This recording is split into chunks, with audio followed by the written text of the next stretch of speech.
Hi, and welcome to our Saturday Stories of Love.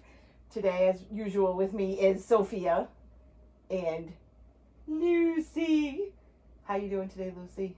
Good. We've had a tough couple of weeks. We haven't been around much because we've been sick and all that great stuff. So we have a lot to catch up on. But how have you been doing? Good. Good. How about you, Sophia? Good. Good. Anything exciting going on? I have competition. You have competition this weekend.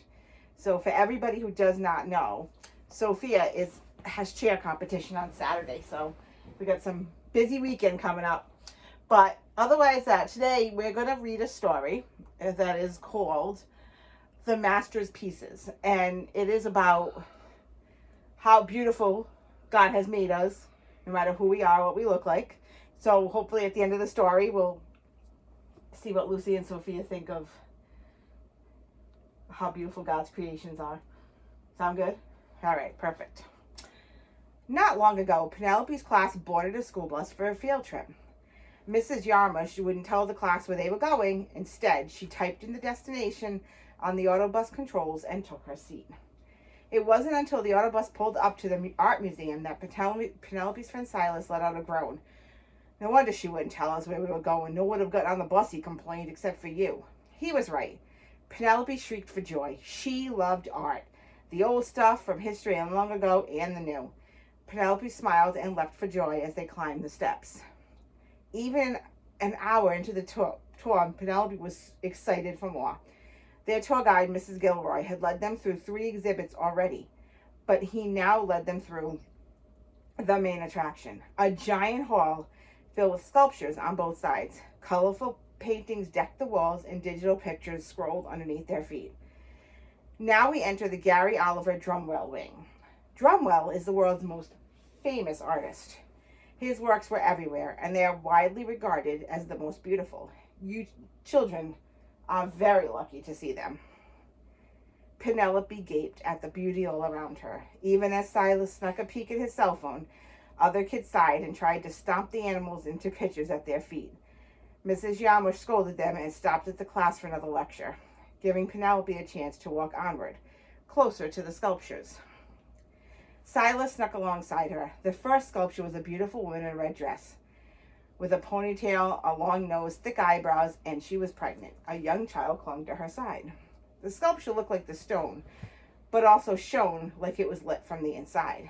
It appeared real, as if the woman was flesh and blood. Every wrinkle had been captured in her skin and in her dress. Locks of hair gleamed and fell around her ears. Wow, Penelope awed. But Silas had already been moseying on to the next one, then the next one. Each one was very different. Finally, he settled on the statue of a girl and made a face at it. He leaned to Penelope. Why did he make that statue so ugly? Then all of a sudden, a voice boomed through the loudspeakers. How dare you? Silas jerked and swiveled right, searching for the place to run and a person to run from. But there was nowhere to run. The last thing Penelope saw before vanishing into a dark hole was Mrs. Yarmush reaching out for her and Mr. Gilroy waving goodbye.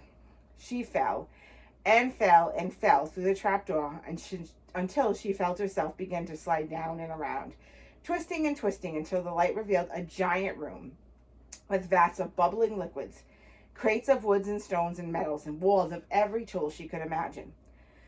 Silas bumped into her. They both stopped at the end of the slide, marveling at this gigantic workshop. And there, working on a statue with a chisel and a hammer, magnifying goggles, and a messy apron, was Gary Oliver Drumwell. Penelope would recognize him anywhere. You called one of my masterpieces ugly, he said, glaring at Silas, with eyes that seemed to bulge inside of his goggles.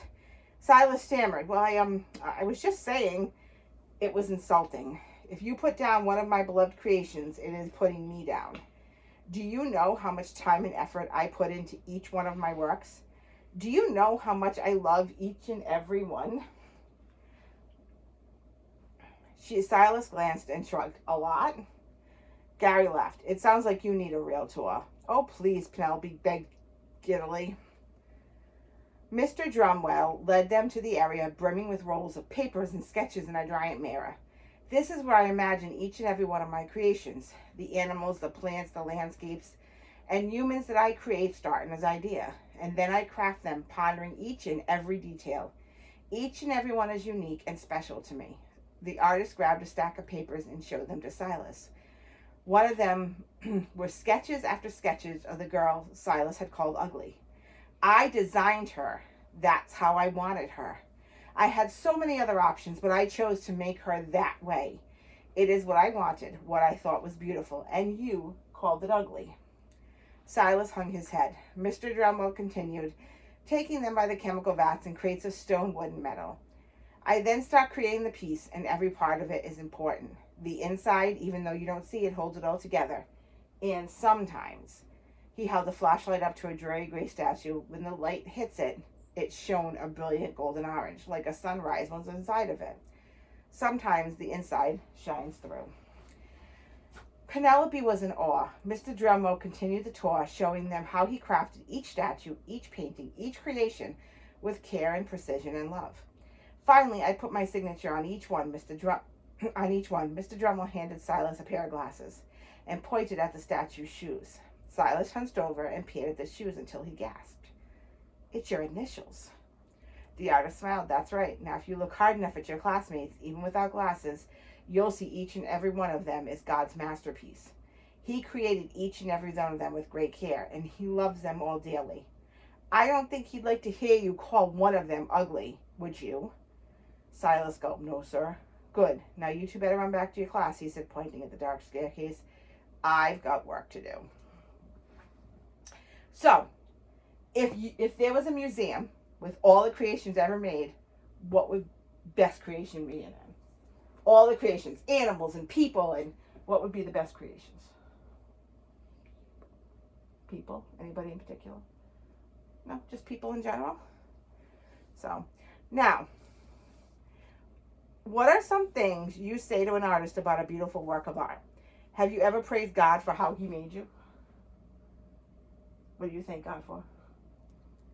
Family and food. No, but what do you thank God for on you? You like your ears, your hair, your eyes, your nose. You like your hair, okay. So you know what, when you tell God that you love your hair, do you know what that means? You are the masterpiece. How about you, Lucy?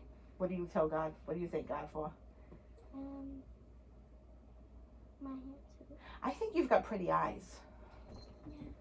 Green's my favorite color, which also makes you a masterpiece. And behind us is Chevy, who is a masterpiece also. Mr. Meow Meow. So I think the moral of the story today is definitely what? No matter what, you're different. Everybody's. No matter if you have a different skin color, different hair type, everyone in the inside is the same. And we're all God's what? Masterpiece. Good job. All right. Thank you so much for joining us for today's Saturday Story of Love. And we're going to wish Sophia and all of the Westwark cheerleaders good luck at competition this weekend. Thank you, everybody, and you have a great day.